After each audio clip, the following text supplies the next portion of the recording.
न कि चटमंगनी पटबिया और बहती गंगा नौकरियों की, तो इसी का ही नतीजा है कि कई हजार फर्जीवाड़े तरीके से नियुक्ति पत्र पा लिए हैं। हम लोग तो कह ही रहे थे कि नौकरी तो बहती गंगा है, परंतु ये नहीं है कि आप फर्जीवाड़े तरीके से नियुक्ति पत्र बात लीजिए। है ना कि कई हजार अभ्यर्थी गलत तरीके से नियुक्ति पत्र 10,000 लोग ज्वाइन नहीं किए क्योंकि उनके पास गलत प्रमाण पत्र है। तो आप स्पष्ट हो गया कि सरकार जो दावा कर रही थी कि हमने सही तरीके से नियुक्ति पत्र दिया है, हमने सही तरीके से शिक्षा अभ्यर्थियों की नियुक्ति की है, उस पर दावा बिल्कुल गलत सिद्ध हुआ। हम लोग की मांग बिल्कुल जायज थी कि फर्जीवाड़ा तरीके से शिक्षक बहाली हुई है और उस पर हम लोग अडिग है। जब तक हमारी मांग पूरी नहीं हो जाती हम लोग का आमरण अनशन जारी रहेगा। भूख हड़ताल पर बैठे क्योंकि उनकी मांग जायज है। न सत्ता से न विपक्ष से कोई लोग यहाँ तक देखने तक नहीं आएगा क्या इनकी मांग है। और आज जब हम विधानसभा का सत्र शुरू होने वाला है, जब हम वहाँ गए तो हम लोग को दौड़ाया गया, पुलिस प्रशासन द्वारा दूर भेजा गया। तो जिन लोगों की मांग बिल्कुल जायज है। नियोजित शिक्षक की संख्या 28,000 प्लस है, उनको अपने ही मूल वेतनमान में समायोजित कीजिए।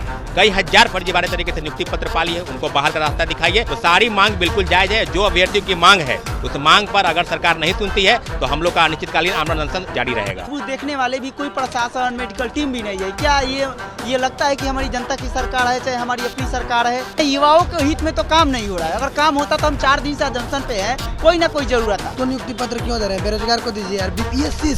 बीपीएससी के जो चेयरमैन हैं अतुल प्रसाद जी, उससे मेरा यही निवेदन है कि जितने लोग डीभी में नहीं गए उनका एक क्लियर डाटा बताइए। जितने लोग ज्वाइनिंग नहीं किए, कितने लोग सीटेट फेल है, कितने लोग डीएलएड फेल है, और कब आप सप्लीमेंट्री रिजल्ट दे रहे हैं। नमस्कार, NBC 24 देख रहे हैं आप। मैं हूं आपके साथ अभिषेक। देखिए, गर्दनीबाग धरना स्थल पर बीपीएससी में शामिल हुए अभ्यर्थी लगातार अनिश्चितकालीन धरना प्रदर्शन पर बैठ गए। ऐसे में भूख हड़ताल लगातार जारी है। हमारे साथ अभ्यर्थियों के हित में बात करने वाले छात्र नेता सौरभ हैं, जुड़ेंगे, बात करेंगे। सौरभ, लगातार अभ्यर्थियों के हित में आप आवाज उठा रहे हैं, विधानसभा का घेराव करने भी गए थे अभी कुछ देर पहले। ऐसे में अभ्यर्थियों की हालत बिगड़ रही है, भूख हड़ताल पर लगातार अभ्यर्थी बैठे हैं, क्या कहिएगा? देखिए, भूख हड़ताल पर बैठे क्योंकि उनकी मांग जायज है।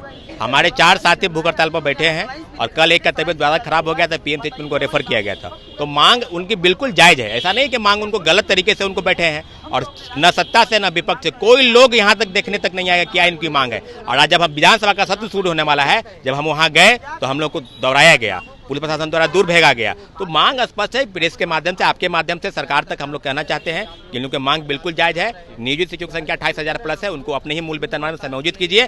कई हजार फर्जीवाड़े तरीके से नियुक्ति पत्र पाली है, उनको बाहर का रास्ता दिखाइए। और सेकेंड मेरिट लिस्ट जारी करने के बाद बीपीएससी चेयरमैन कह रहे हैं तो उनको अब सेकेंड मेरिट लिस्ट जारी कीजिए। तो सारी मांग बिल्कुल जायज है। जो अभ्यर्थियों की मांग है उस मांग पर अगर सरकार नहीं सुनती है तो हम लोग का अनिश्चितकालीन आमरण अनशन जारी रहेगा। तेजस्वी यादव बहती गंगा की बात कर रहे हैं नौकरियों को लेकर। वो कह रहे हैं कि नौकरियों की बहती गंगा हम लोग कहीं ना कहीं बहा रहे हैं। ऐसे में लोटा लेके आइए और भर के नौकरी लेके चल जाइए। देखिए, जो कह रहे हैं ना कि चटमंगनी पटबिया और बहती गंगा नौकरियों की, तो इसी का ही नतीजा है कि कई हजार फर्जीवाड़े तरीके से नियुक्ति पत्र पा लिए हैं। हम लोग तो कह ही रहे थे कि नौकरी तो बहती गंगा है, परंतु ये नहीं है कि आप फर्जीवाड़े तरीके से नियुक्ति पत्र बात लीजिए। कई हजार अभ्यर्थी, चाहे वो मुजफ्फरपुर से घटना है, सामने पश्चिम चंपारण, पूर्वी चंपारण, औरंगाबाद और कल दरभंगा और आज दरभंगा, तो पता चल रहा है ना कि कई हजार अभ्यर्थी गलत तरीके से नियुक्ति पत्र 10,000 लोग ज्वाइन नहीं किए क्योंकि उनके पास गलत प्रमाण पत्र है। तो आप स्पष्ट हो गया कि सरकार जो दावा कर रही थी कि हमने सही तरीके से नियुक्ति पत्र दिया है, हमने सही तरीके से शिक्षा अभ्यर्थियों की नियुक्ति की है, उस पर दावा बिल्कुल गलत सिद्ध हुआ। हम लोग की मांग बिल्कुल जायज थी कि फर्जीवाड़ा तरीके से शिक्षक बहाली हुई है और उस पर हम लोग अडिग है। जब तक हमारी मांग पूरी नहीं हो जाती हम लोग का आमरण अनशन जारी रहेगा। भगाया भी जा रहा है।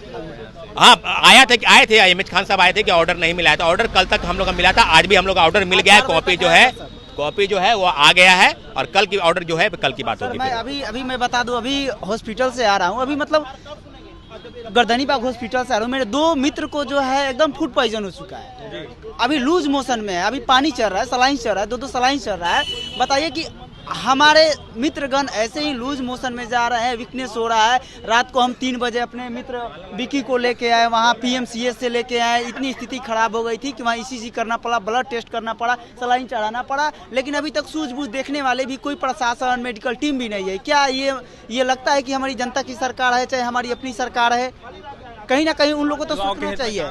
नहीं, युवाओं के हित में तो काम नहीं हो रहा है। अगर काम होता तो हम 4 दिन से जंक्शन पे है, कोई ना कोई जरूरत है। क्या नाम है आपका? मेरा नाम धीरेन्द्र कुमार है। लगातार अनिश्चितकालीन धरना प्रदर्शन में बैठे हैं। ऐसे में आप लोगों को भगाया जा रहा है, कहा जा रहा है कि प्रदर्शन नहीं कीजिए। जी, हम लोग का परमिशन कल तक था, जो कि कल संडे था, इसलिए ऑफिस सारे लगभग बंद थे। आज फिर से परमिशन मिल गया है।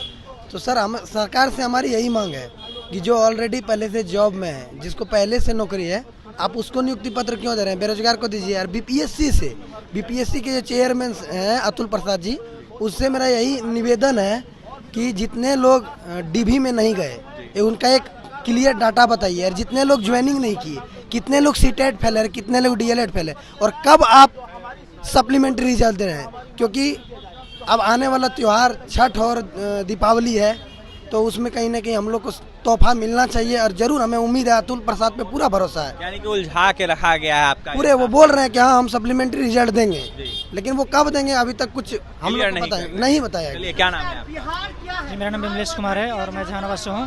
कब तक ये प्रदर्शन चलेगा? सर, जब तक सरकार सुन नहीं लेती है तब तक हम लोग यहाँ पे रहेंगे डटे हुए। तमाम ये अभ्यर्थी हैं, बीपीएससी में शामिल हुए अभ्यर्थी हैं। अभ्यर्थियों का यह साफ कहना है और छात्र नेता सौरभ का यह साफ कहना है कि जो नियोजित शिक्षक इसमें शामिल हुए हैं उनको बाहर किया जाए। जो फर्जी तरीके से अभ्यर्थी शामिल हुए हैं उनको बाहर किया जाए, तो वहीं जो अभ्यर्थी धरना स्थल पर बैठे हुए हैं, जो चयनित अभ्यर्थी हैं जिनका क्वालिफाइंग मार्क्स आया है, वो कहीं ना कहीं शामिल होने की मांग कर रहे हैं। ऐसे में वो नियुक्ति पत्र मांग रहे हैं नीतीश सरकार से। देखिए, छठ पूजा आने वाला है, ऐसे में अभ्यर्थियों का यह साफ कहना है कि छठ पूजा से पहले हमें कहीं ना कहीं नौकरी दिया जाए, क्योंकि हम क्वालिफाई अभ्यर्थी हैं। और जिस तरीके से सरकार लोगों के साथ कर रही है बिल्कुल सही नहीं है। तो वहीं सेकंड मेरिट लिस्ट जारी करने के अभ्यर्थी मांग कर रहे हैं। अभ्यर्थियों का क्या कुछ कहना था आपने सुना है, और तमाम खबरों के लिए NBC 24 के साथ बना है पटना से सहयोगी अमित के साथ अभिषेक की रिपोर्ट।